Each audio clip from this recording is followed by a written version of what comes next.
My name is Margaret Turner, and I'm 38 years old. 3 months ago, at my husband's funeral, my mother-in-law grabbed my arm in front of 200 guests and told me to get out because I was never really family. She said I'd get nothing from my husband's estate and that she'd make sure I'd be living on the streets. But when the lawyer read the final clause of my husband's will, she fainted right there in front of everyone. Before I tell you what happened that day, please take a moment to like and subscribe, but only if you truly enjoy this story. I'd love to know where you're watching from and what time it is there. Are you in New York at midnight? California at 9 p.m.? Or maybe somewhere across the world? Drop a comment below. Now, let me tell you about the day my entire life changed. The funeral home was packed with over 200 people that gray October morning. I stood beside Robert's mahogany casket, my hand trembling as I touched the cold wood one last time. My husband, my best friend, my protector, my whole world for 12 years, was gone at just 41. The cancer had taken him so fast. 6 months from diagnosis to this moment. 6 months of watching the strongest man I knew fade away, his hand growing weaker in mine each day. But even in those final weeks, drugged and exhausted, Robert would squeeze my fingers and whisper, "I've taken care of everything, Maggie. You'll be okay." I believed him. God, how I believed him. The funeral director approached me gently. "Mrs. Turner, we're ready to begin the service. Would you like to take your seat?" I nodded, turning toward the front row where immediate family traditionally sits. That's when I saw her. Patricia Turner, my mother-in-law, already positioned in the center of the first pew like a queen on her throne. Her black Chanel suit was immaculate, her silver hair perfectly coiffed. Not a tear had smudged her makeup. She looked up at me with those cold blue eyes, the same eyes Robert had inherited, though his had always been warm. For a moment, neither of us moved.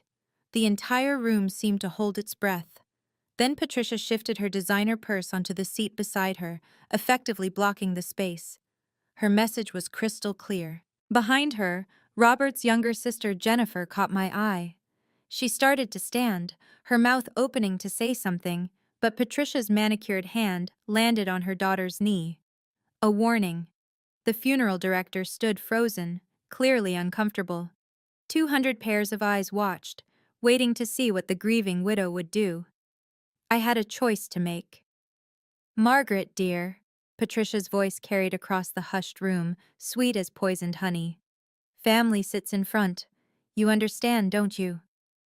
Family. After 12 years of marriage, I wasn't family. The whispers started immediately.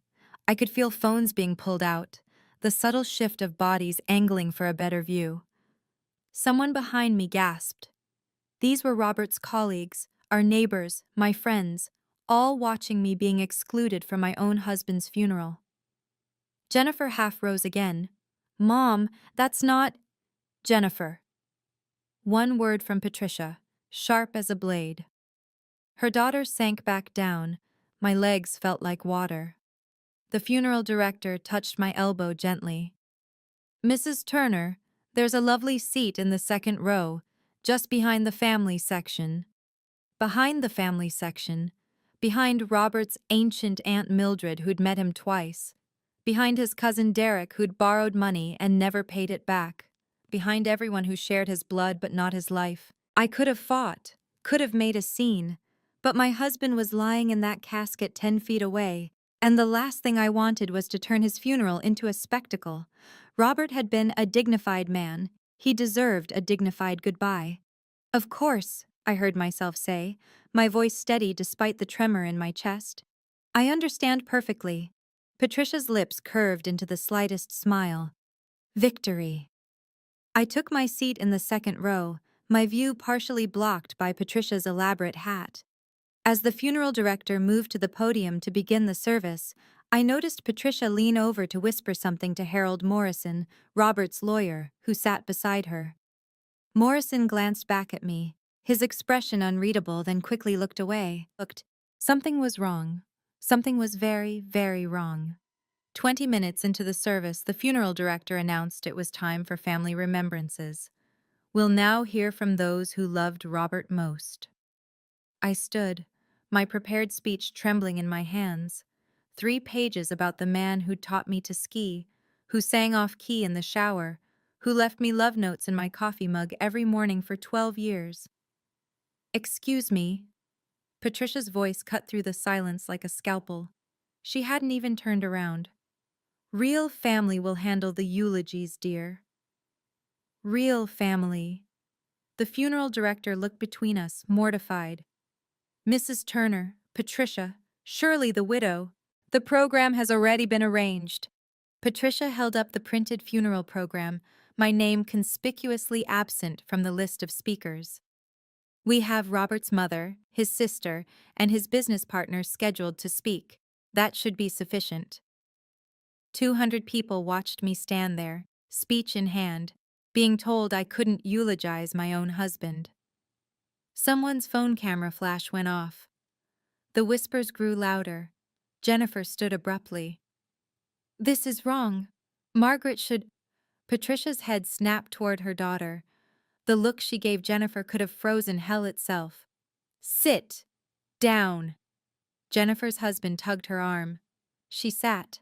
My hands were shaking now, but not from grief, from rage. Pure, white-hot rage that I had to swallow down because this was Robert's funeral, and I would not let it become about Patricia's cruelty. I understand, I said, my voice carrying across the silent room as I slowly sat back down. Please, continue with the program. Patricia turned just enough for me to see her profile. She was smiling. As Robert's business partner took the podium, beginning a speech about quarterly earnings and market expansions, I heard Patricia whisper something to Morrison again. This time, I caught 2 words, bank and tomorrow. After the service, as guests filed toward the reception hall, Patricia cornered me by the memorial photo display. Morrison stood beside her, briefcase in hand, looking deeply uncomfortable. Margaret, we need to discuss practical matters. Patricia's voice was all business now. I'll be handling Robert's estate, naturally. I'm his wife. We're his wife. She examined her manicure. Death changes everything, doesn't it? Harold, tell her about the accounts. Morrison cleared his throat. Mrs. Turner, Margaret, the joint accounts were frozen this morning. Standard procedure, you understand. Frozen? My voice cracked. But I need to pay for... Don't worry about the funeral expenses, Patricia interrupted smoothly. I've already handled everything. As for the house... She paused, savoring the moment. Well, we'll need to review the paperwork, won't we? The house.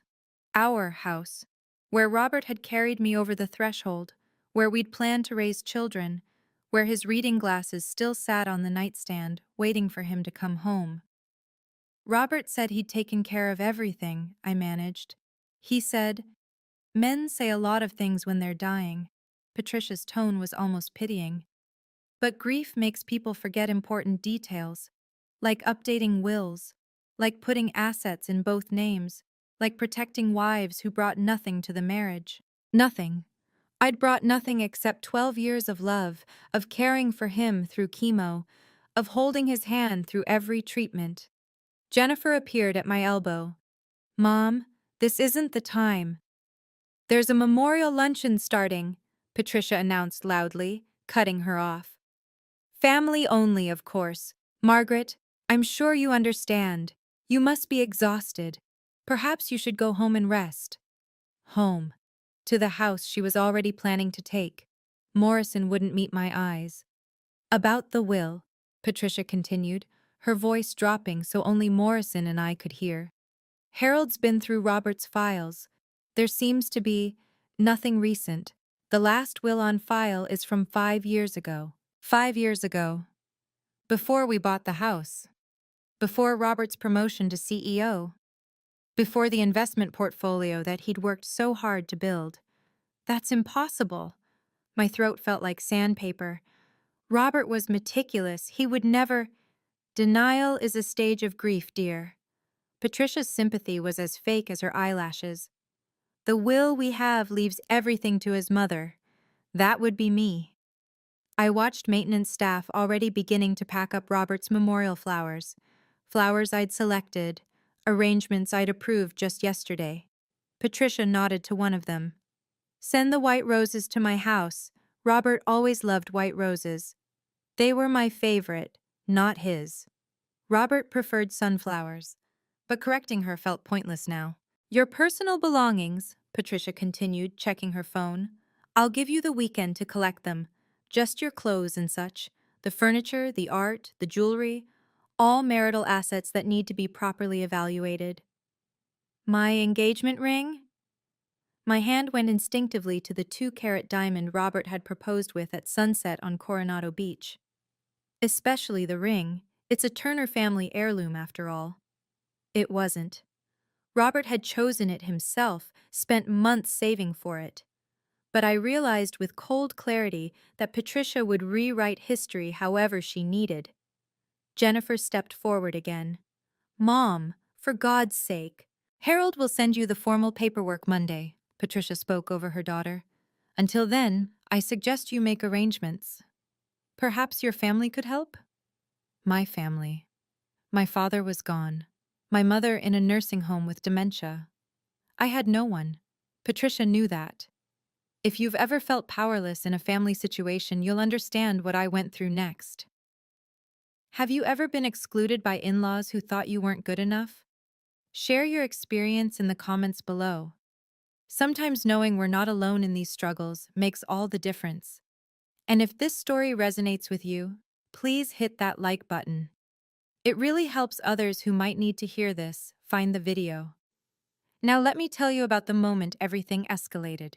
The reception hall was buzzing with conversation when Patricia approached me again, this time with an audience. She waited until I was surrounded by Robert's colleagues before making her move. Margaret, there's one more thing. Her voice carried deliberately. The ring. I looked down at my wedding set, the engagement ring and matching band Robert had placed on my finger just 12 years ago. What about it? It needs to be returned to the family vault, today. The conversations around us stopped. Dr. Williams from Robert's oncology team was staring. Robert's secretary, Linda, had her phone out. This ring isn't a family heirloom, I said quietly. Robert bought it for me. I was with him at Cartier when... That's a $50,000 ring. Patricia's voice rose slightly. It belongs to the Turner family now. She reached for my hand. Actually reached for it, right there in front of everyone. I pulled back. Don't touch me. How dramatic. Patricia laughed, that tinkling society laugh she'd perfected at country clubs. Everyone, Margaret's being emotional. Understandable, of course. I said don't touch me. My voice was steady, louder now. Patricia's hand shot forward again, this time gripping my wrist, her nails dug into my skin. That ring is coming off your finger today. Let go of her! Jennifer's voice cracked across the room. She was pushing through the crowd, her face flushed. Mother, stop it! But Patricia held on, her grip tightening. Someone gasped. Multiple phones were recording now. That's when Harold Morrison stepped between us, gently but firmly breaking Patricia's grip. Mrs. Turner, Patricia, perhaps we should discuss this privately. Patricia straightened her jacket, completely unruffled. There's nothing to discuss. She knows what needs to happen. The entire room was staring. At my husband's funeral reception, I'd just been physically accosted by his mother, and we were just getting started. The crowd formed a circle around us, everyone pretending not to stare while obviously staring. Patricia squared her shoulders, ready for battle. You were never good enough for him. Her voice was ice. Robert loved me. Simple. True. Love doesn't pay bills. I worked. I contributed. Waitressing? She laughed. How much could that contribute? I haven't waitressed in 8 years. My voice stayed level. I'm a marketing director. At that little nonprofit? Another dismissive laugh. Robert carried you. Robert and I were partners. Partners? Her eyes glittered. You trapped him. The accusation hung in the air. Everyone waited. We tried for children for 5 years. Each word deliberate. The IVF failed, 3 times. Someone in the crowd whispered, "Oh my God." Patricia's face flushed. "That's not what I—" "Yes, it is." I met her gaze steadily. "Say it. Say what you really think. You were beneath him. I loved him. You wanted his money. I wanted him healthy." My voice cracked for the first time. "I wanted him alive." The room was dead silent. Even Patricia seemed momentarily stunned. Then Morrison cleared his throat. "Perhaps we should all take a moment. I have rights," I said, looking directly at Patricia. "Legal rights as his widow." Patricia's composure returned instantly. "Prove it." 2 words, a challenge, a declaration of war. "The will reading is in 1 week," Morrison announced suddenly, loudly enough for everyone to hear. "All beneficiaries will be notified." Patricia smiled that cold smile again. "I look forward to it." She turned on her designer heel and walked away, leaving me standing there in front of 200 witnesses. But Morrison stayed behind just long enough to slip something into my hand. His business card, with something written on the back. Patricia wasn't done. She never was when she had an audience. She clinked her champagne glass, commanding the room's attention. "Before we continue celebrating Robert's life, I think everyone should know the truth." My stomach dropped. Jennifer started pushing through the crowd. "Mother, don't—" Margaret was a waitress when Robert met her. Patricia's voice carried perfectly, years of society gatherings having trained her in public speaking. 26 years old, serving coffee at a diner. True, I'd been working my way through night school. She saw an opportunity, Patricia continued, warming to her theme. A lonely businessman eating alone. Also true. Robert had been going through his first divorce. She pursued him relentlessly. False. He'd asked me out 17 times before I said yes. Got herself pregnant within a year. The cruelest lie. We'd lost that baby at 11 weeks. Robert had cried for days. Gasps rippled through the crowd. Someone was live streaming on Instagram. I could see myself on their phone screen, standing frozen while Patricia destroyed me. But the pregnancy conveniently disappeared. She made air quotes around disappeared. And Robert, sweet fool that he was, had already married her. "You're talking about a miscarriage," I said, my voice cutting through her performance. "You're standing at your son's funeral, talking about our miscarriage." The room went silent. Someone dropped a glass. Patricia's mask slipped for just a second, then she recovered. "I'm simply explaining why Robert's assets need to be protected. From someone who targeted him from day one." Linda, Robert's secretary, stepped forward. "Mrs. Turner, Patricia, this is inappropriate." "What's inappropriate?" Patricia snapped. "Is a gold digger thinking she'll profit from my son's death." The words hung in the air like a physical blow. 200 people watched me stand there, being called a gold digger at my husband's funeral. Someone would definitely post this online. Morrison appeared at my elbow, gently guiding me away from the crowd. "Mrs. Turner, Margaret, we need to speak privately." He led me to a quiet corner near the memorial guest book, away from the phones and stares. His face was troubled, conflicted. "Your husband was a very thorough man," he said quietly, glancing around to ensure Patricia wasn't within earshot. "Very thorough." "What does that mean?" "It means he came to see me 2 weeks ago." Morrison's voice dropped even lower. "He was concerned about certain things." 2 weeks ago, Robert had been in hospice by then, barely able to stay awake for more than an hour. He was too sick to— He made the effort. Morrison pulled out his phone, showed me a calendar entry.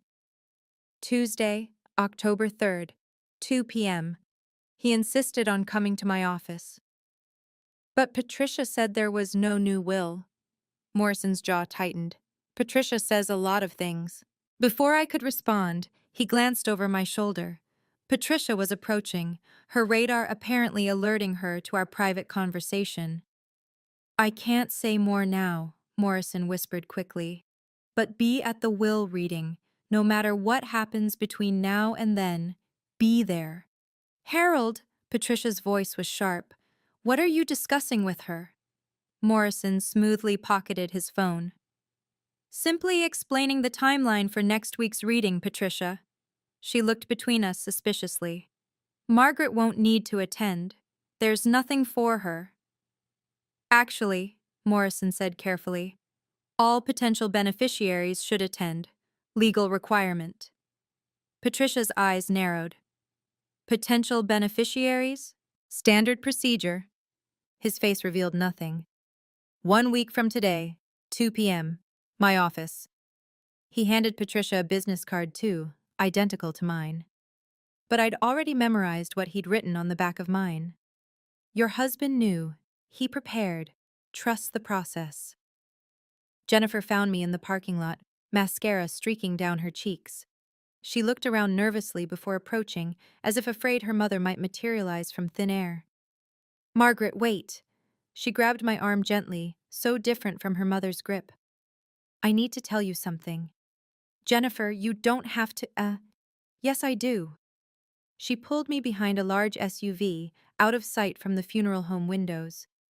2 weeks ago, Robert called me, from the hospice. My heart stuttered. The same day he'd seen Morrison. He could barely talk, but he insisted. Jennifer's words came in a rush. He needed me to witness something. Sign papers. What papers? I don't know exactly. Morrison was there with a notary. Robert made me promise not to tell Mother. She glanced around again. He said it was about a special account, something he'd set up years ago. Patricia said there were no accounts.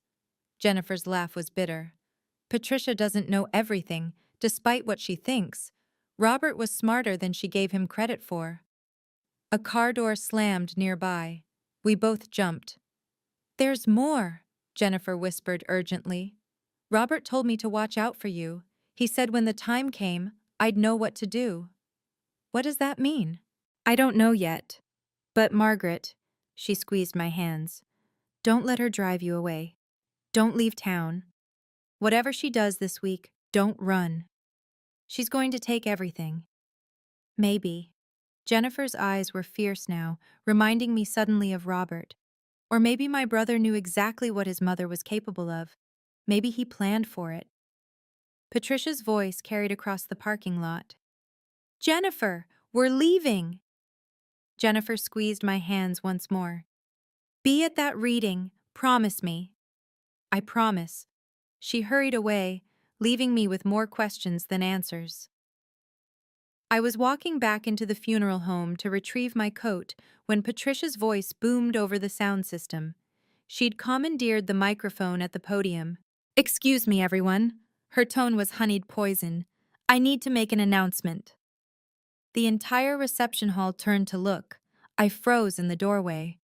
It has come to my attention that we have someone here who is no longer welcome. Patricia's eyes found mine across the room. Margaret, I'm going to have to ask you to leave. Gasps echoed through the hall. Someone dropped their coffee cup. It shattered on the marble floor. This is my husband's funeral, I said, my voice somehow steady despite the trembling in my legs. Was your husband? Patricia emphasized each word. And this is my event. I paid for it. I organized it. And I decide who attends. Dr. Williams stepped forward.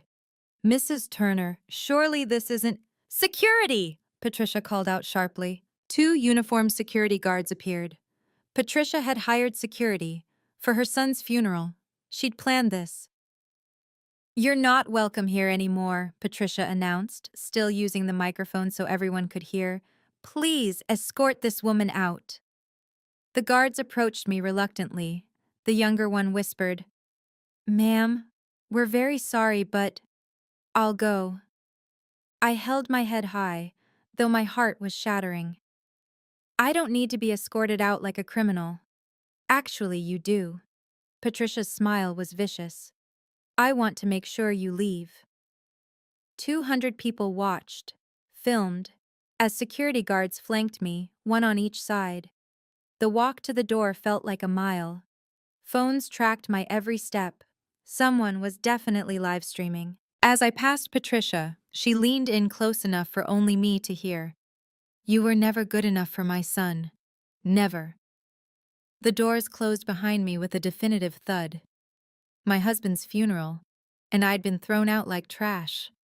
The parking lot felt like a spotlight stage. People had followed, spilling out of the funeral home to watch the spectacle continue. I could hear the whispers, see the phone cameras tracking my every move. My hands shook as I searched for my keys. Where were my keys? My purse. I'd left it inside at my seat. "Her purse is inside," someone said loudly. "She can't even leave." The security guards looked uncomfortable. The older one spoke quietly. "Ma'am, if you tell us where your things are, we can—" The funeral home doors burst open. Patricia emerged, holding my purse like it was contaminated. She walked toward me with deliberate slowness, making sure everyone got a good photo. "Forgetting something?" She held my purse just out of reach. "Typical. Robert always said you were forgetful." Robert had never said that. He'd actually teased me about my color-coded calendars and excessive lists. She dropped my purse at my feet. Contents spilled across the asphalt. Wallet, lipstick, the funeral program with Robert's smiling face, the speech I'd never gotten to read. I knelt to gather my things, my hands trembling. Someone's flash went off. Then another. I was on my knees in the parking lot of my husband's funeral, scrambling for my belongings while his mother stood over me. "This is what happens," Patricia announced to the crowd, "when people try to rise above their station." I stood slowly, purse clutched to my chest, and looked Patricia directly in the eyes. "I loved your son. That's all I ever did. Love him." "Love," she spat the word. "We'll see what your love is worth next week." I got in my car, started the engine, and drove away. In the rearview mirror, I could see people still filming. Then my phone buzzed. A text from Morrison. "Will reading in 1 week. Do not miss it." 3 days later, I was in bed at 2 p.m., still wearing Robert's old Columbia sweatshirt, when the doorbell rang. Then rang again. Then someone pounded on the door. "Margaret Turner, this is the sheriff's department. Please open the door." I stumbled downstairs, confused and disheveled. 2 sheriff's deputies stood on my porch. Behind them, Patricia waited by a black town car, arms crossed, triumph written across her face. "Ma'am, we have an eviction notice," the deputy said apologetically. "The property owner has requested immediate vacation of the premises." The property owner? I was still half asleep, grief fogged. "This is my house, mine and Robert's." "Actually," Patricia stepped forward, waving a document. "It's mine, always has been." She handed me the papers. The house deed, with Patricia Turner listed as sole owner. "That's impossible. Robert and I bought this house together. I was at the closing." "You were at a closing." Patricia's smile was razor sharp. "But check the date on that deed. I bought this house 2 days before your little ceremony. Robert asked me to, said it was for tax purposes." My legs went weak. Robert had said his mother was helping with the down payment, that having her on the initial paperwork would help with the loan. He'd said we'd fix it later. We never did.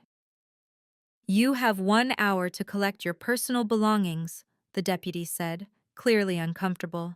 "Clothing, toiletries, medications, no furniture, no electronics purchased during the marriage." 1 hour? I looked at the home I'd shared with Robert for 5 years. To pack up my entire life?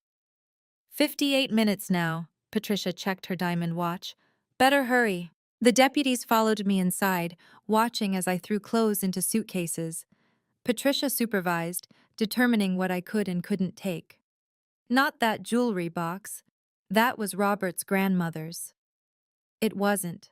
I'd bought it at an antique store in Coronado, but I had no proof, no receipts, no way to fight. At this point, I had lost everything: my husband, my home, my dignity. But sometimes, when you think you've hit rock bottom, that's when truth has a way of surfacing. If you're still watching, thank you for staying with my story. What would you have done in my situation? Would you have fought back right then, or waited for the right moment? Let me know in the comments. The will reading is coming up next, and trust me, nobody saw this coming. 1 week after the funeral, I sat in the lobby of Morrison's law firm, wearing the only decent outfit Patricia hadn't watched me pack, a simple black dress Robert had bought me for our 10th anniversary. The receptionist kept glancing at me sympathetically. Word had clearly spread about the funeral incident. The video had gone viral in our community. Widow kicked out of husband's funeral had over 50,000 views on Facebook. The conference room was already full when Morrison's assistant escorted me in. 30 relatives occupied the long mahogany table and chairs along the walls. Patricia sat at the head like a CEO at a board meeting, flanked by her sister and brother. "Oh," Patricia's voice dripped false surprise. "I didn't think you'd actually come." Every head turned to stare. I recognized cousins, aunts, Robert's college roommate. Some looked away embarrassed. Others watched with naked curiosity.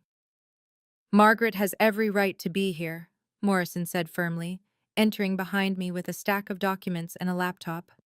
"Please, take a seat." The only empty chair was at the far end, by the door, as far from Patricia as possible.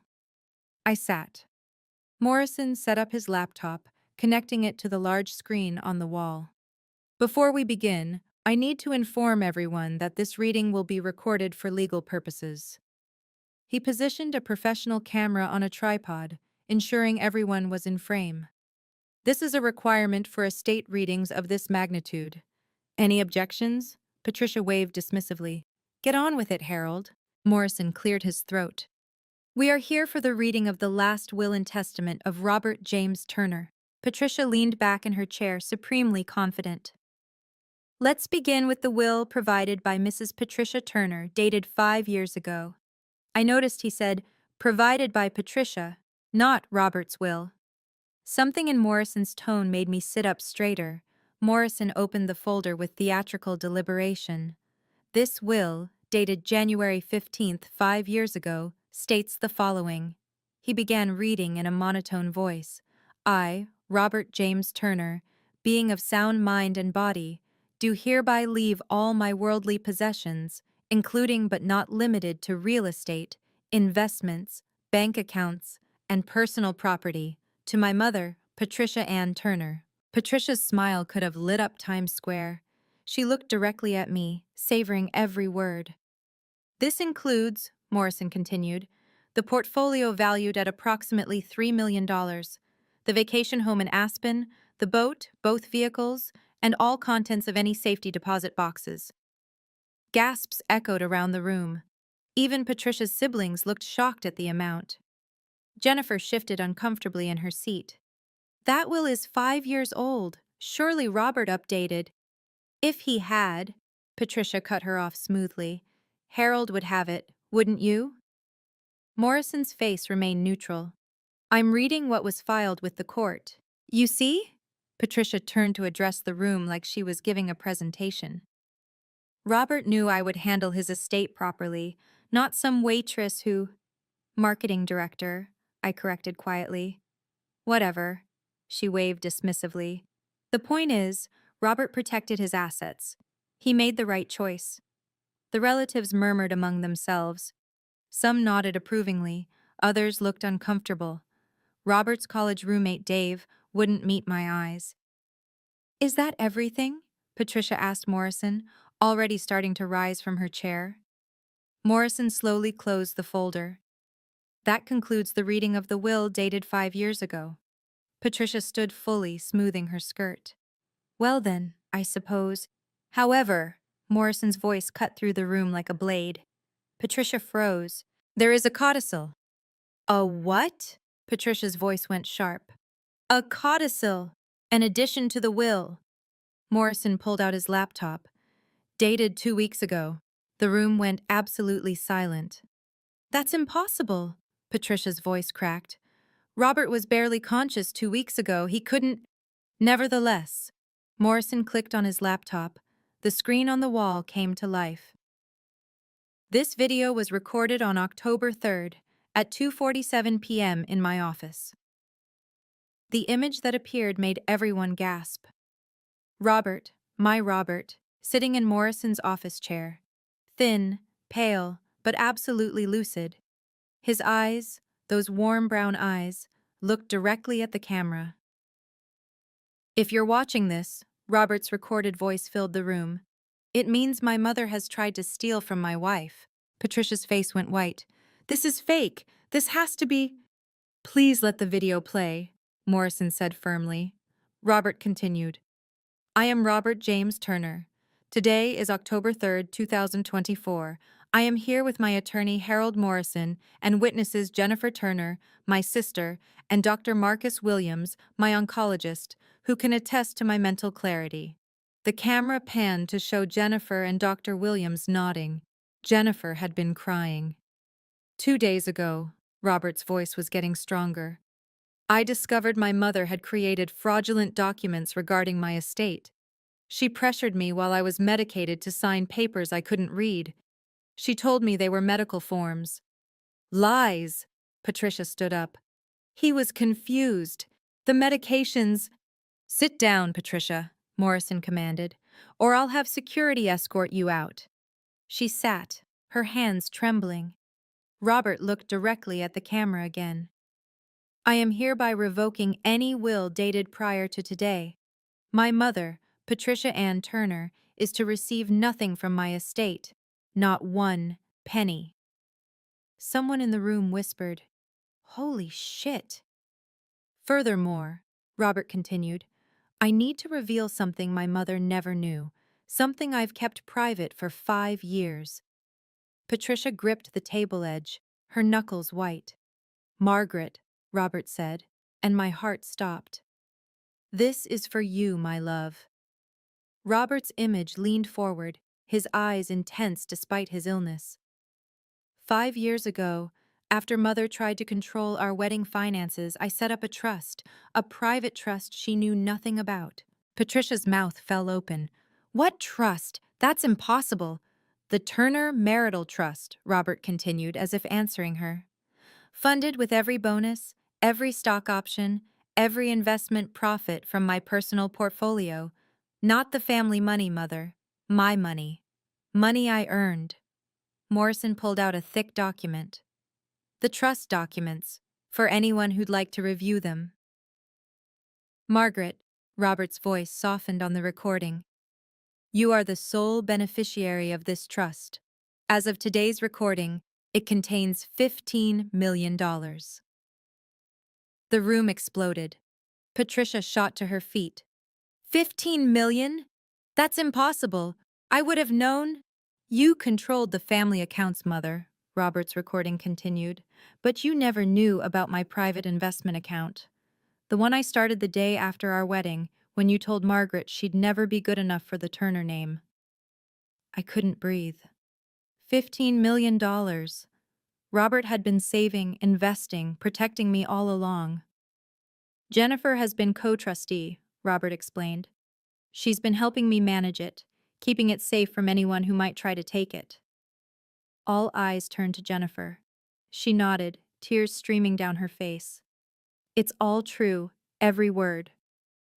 You knew? Patricia turned on her daughter.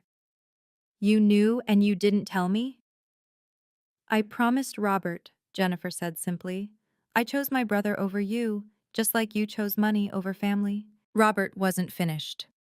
The trust is ironclad, Mother. You can't contest it. You can't challenge it. Morrison has made sure of that. Morrison nodded. 3 different law firms have reviewed it. It's unbreakable. Patricia sank into her chair, her face gray. But Robert still wasn't done. Now, Mother, Robert's voice turned cold on the recording. Let's discuss what you did 2 days ago. The screen split, showing security footage from the hospice. Date stamp. October 1st, 2024, 11:47 p.m. There was Patricia sneaking into Robert's room after visiting hours. Robert was unconscious, hooked to multiple machines. She pulled papers from her purse, grabbed his limp hand, and pressed it to an ink pad. No, Patricia whispered in the conference room. No, no, no. On screen, Patricia pressed Robert's inked thumb to multiple documents. Then she took his hand and shakily guided it to sign something. "She's forging his signature," someone gasped. "While he's unconscious." "Those documents," Robert's voice continued, "were an attempt to transfer my personal accounts to her name. Fortunately, the bank requires video verification for transfers over $100,000. Morrison pulled out another folder. "The bank rejected all transfers. They've also filed a suspicious activity report with the authorities." "But that's not all," Robert said. The video showed another angle. Patricia going through Robert's medical chart, photographing pages. "She photographed my medical information to determine how long I had left." Robert's voice was disgusted now. "She was planning this, planning to take everything from my wife the moment I died." Dr. Williams spoke up from his seat. "I can confirm we found evidence of chart tampering. It's been reported to the hospital board." Patricia stood up, shaking. "This is entrapment. He set me up." "You set yourself up, Mother," Robert's voice cut through. "You always thought you were smarter than everyone. But I learned from the best. I learned from you." The room was dead silent except for Patricia's ragged breathing. "One more thing," Robert said. "Margaret, check the house deed. The real one." Morrison smiled and pulled out one final document. Morrison held up the document. "This is the actual deed to the Turner residence on Maple Drive, dated 3 years ago. Sole owner, Margaret Ann Turner." "What?" Patricia's scream could have shattered glass. "The deed you showed the sheriff was fraudulent," Morrison explained calmly. "Robert transferred the house to Margaret's name 3 years ago. You've been living in Margaret's house, Patricia. She can have you removed any time." Robert's voice came back on the recording. "The house you kicked my wife out of, Mother? It's hers. It's been hers for 3 years. I knew you'd try something like this. I prepared for it." Patricia swayed on her feet. "But the paperwork—" "I had paperwork. Forged," Morrison said simply. "We have the originals here, filed with the county. You committed fraud, Patricia. Multiple counts." "I want to make this crystal clear," Robert's recording continued. "Margaret inherits everything: the trust, the house, my personal effects, my retirement accounts, my life insurance, everything. 15 million in the trust, 2 million in life insurance, the house worth 1.8 million, and another million in various accounts." "Nearly $20 million, Morrison summarized. "All to Margaret." Patricia's legs gave out. She collapsed into her chair, then slid to the floor. "No, no, no." "Someone call 911, Jennifer said, but she didn't move to help her mother. As relatives scrambled to assist Patricia, Robert had one final message. "Margaret, my love, I'm sorry for what my mother put you through. I knew she would show her true colors when I was gone. That's why I made sure everything was recorded. The funeral home security cameras, the hospice footage, this video, everything." Paramedics rushed in as Patricia lay on the floor, conscious but unresponsive, staring at nothing. "One final clause," Robert said, as they lifted Patricia onto a stretcher. "Mother's inheritance? $1, so she can never say I forgot her." 2 weeks after the will reading, the full consequences began falling like dominoes. Morrison called me with updates every few days, each one more satisfying than the last. "The district attorney has filed charges," he informed me over coffee. 4 counts of fraud, 2 counts of forgery, and 1 count of elder financial abuse. Elder abuse. Because even though Robert was her son, he'd been a vulnerable adult in hospice care. "She's looking at serious jail time?" I asked. "Unlikely at her age, but she'll get probation, community service, and massive fines. Plus, she has to pay back the $500,000 she illegally transferred from Robert's business account the day he died." Patricia had been busy while I was planning the funeral. She'd moved fast, thinking Robert's death meant she could grab everything before anyone noticed. "The country club has revoked her membership," Morrison continued.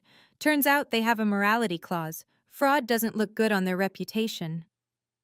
That would hurt Patricia more than any fine. She'd been a member for 30 years, held court there every Tuesday for bridge, every Saturday for tennis. It was her entire social world. Jennifer called that evening. Mom's had to sell the Mercedes and the vacation condo in Florida to pay legal fees and the restitution. She's moving into a one-bedroom apartment in Riverside. From a 5-bedroom estate in La Jolla to a one-bedroom in Riverside. The social fall was complete. How is she handling it? I asked, surprising myself by caring. She's not, Jennifer said bluntly.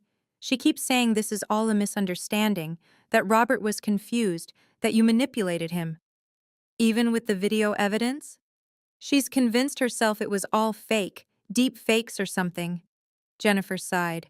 She's lost everything, Margaret. Her money, her reputation, her friends, even her family. You're still her family. No, Jennifer said firmly. I'm your family now. The family fracture was complete and public. The video from the funeral had indeed gone viral, not just locally, but nationally. Evil mother-in-law kicks widow out of funeral had been picked up by several online news outlets. But it was the will reading video that really exploded. Someone, I never found out who, had leaked portions of it. Patricia trying to forge Robert's signature became a meme. When you think you're getting everything but get served instead trended for 3 days. Patricia's sister called me, of all people. "This is your fault," she hissed. "You've destroyed our family name." Patricia destroyed it herself, I replied calmly. I just survived it. The relatives who'd watched Patricia humiliate me at the funeral began reaching out. Apologetic emails, Facebook messages, even handwritten cards. Robert's college roommate Dave sent a long letter explaining how Patricia had threatened to disinherit Robert if any of his friends supported me. "We were cowards," he wrote. "Robert would be ashamed of us." Jennifer became my fiercest defender. She went on local news to tell the story, bringing receipts, literally. She had copies of everything. Patricia's forged documents, the real house deed, even recordings of Patricia planning to contest any will that favored me. "My mother thought she was above consequences," Jennifer told the reporter. "She thought money meant power, but my brother knew better. He knew love meant protection." The country club wives who'd been Patricia's friends for decades distanced themselves immediately. Martha Wellington, Patricia's best friend, was quoted in the local society paper. "We always knew Patricia was controlling, but this level of deception, it's unconscionable." The Turner family name, which Patricia had guarded so jealously, was now synonymous with fraud and greed. But perhaps the cruelest cut was when the family patriarch, Robert's Uncle James, officially removed Patricia from the Turner Family Trust Board. "You've dishonored us all," he said publicly. 3 months after Robert's death, I stood at a podium in the Hilton Ballroom, addressing 200 people, many of the same who'd witnessed my humiliation. The Robert Turner Memorial Foundation will provide financial assistance to widows and widowers facing estate disputes, I announced, because no one should lose their dignity along with their spouse. The foundation was Jennifer's idea. Use Robert's money to help others facing what I'd faced, turn our pain into purpose. The first donation, surprisingly, came from Robert's Uncle James.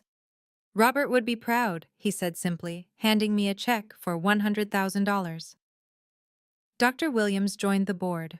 So did Morrison, who offered pro bono legal services for the foundation's beneficiaries. Even Linda, Robert's secretary, volunteered to help with administration. "I should have spoken up at the funeral," Linda admitted. "I knew what Patricia was capable of. Robert complained about her for years." The local news covered the foundation launch. They played clips from the funeral video, Patricia throwing me out, contrasted with me now, using Robert's money to help others. "From humiliation to humanitarian," the anchor said.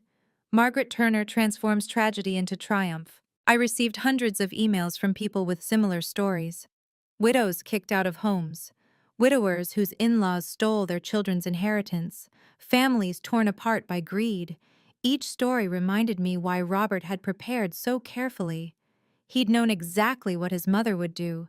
He'd protected me even in death. The foundation's first beneficiary was a young widow named Sarah.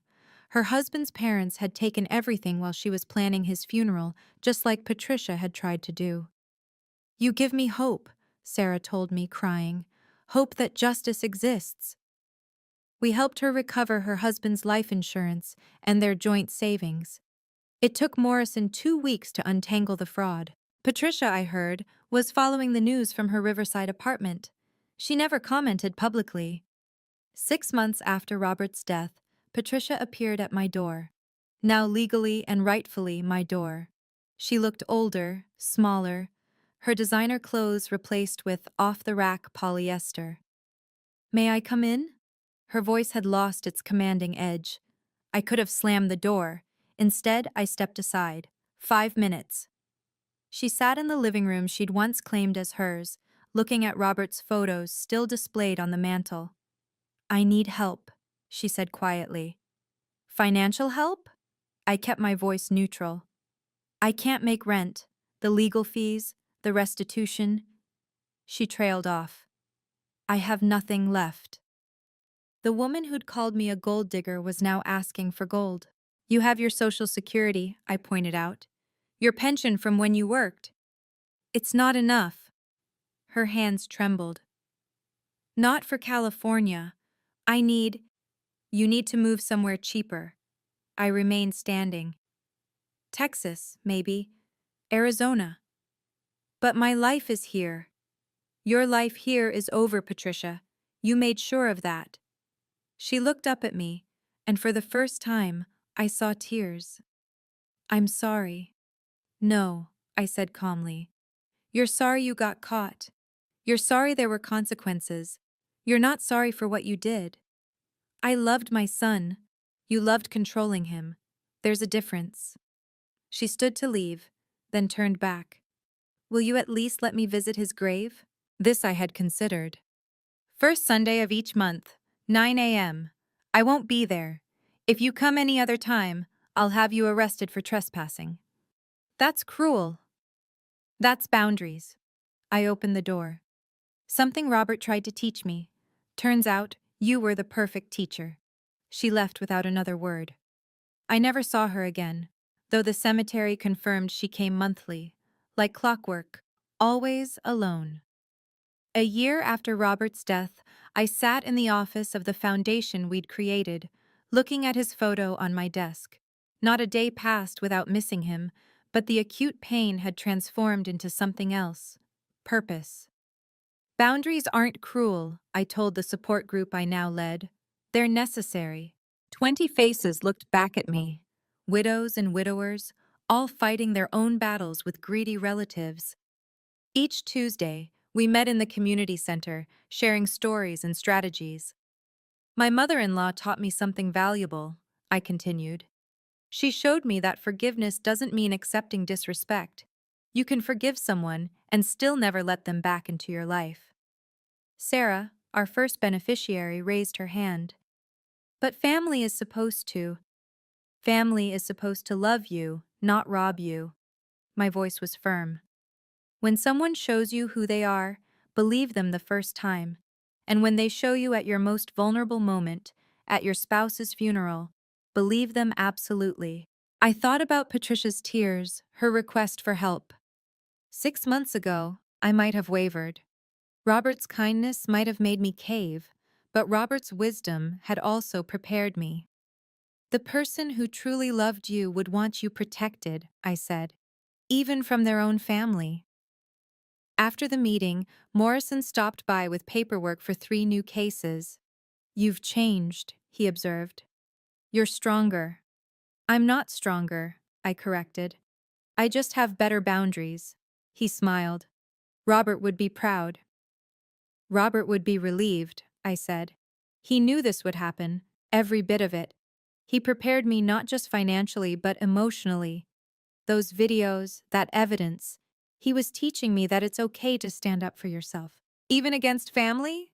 Especially against family. They're the ones who can hurt you most." That night, I visited Robert's grave alone. "Thank you," I whispered, "for protecting me, for teaching me, for loving me enough to plan for the worst. The headstone, of course, couldn't answer, but somewhere, I felt Robert smiling. Today marks 2 years since Robert's death. The foundation has helped 847 families recover over $50 million in stolen assets. We've expanded to 3 states, with Jennifer running the East Coast office. I still live in the house Patricia tried to steal. Not because I need to. I could afford 10 houses now, but because Robert loved this home. His roses still bloom in the garden. His coffee mug still sits by the kitchen window where he'd watch birds every morning. Patricia died 6 months ago, alone in her Riverside apartment. The landlord found her after neighbors complained about newspapers piling up. Jennifer handled the arrangements. I paid for a decent burial next to Robert's father. Not for Patricia, but for Robert. He would have wanted his mother treated with dignity, even if she'd never offered it to others. At her funeral, only 5 people attended. The pastor, Jennifer, her husband, Morrison, and me. The woman who'd lived for social status died without it. She never learned, Jennifer said afterward. Even at the end, she blamed everyone but herself. I've learned so much these 2 years. That love isn't just emotion, it's preparation and protection.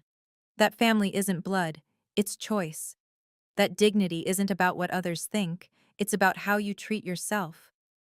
The young widow who wrote to me last week asked, "How do you forgive someone who tried to destroy you?" I wrote back, "You don't have to forgive them.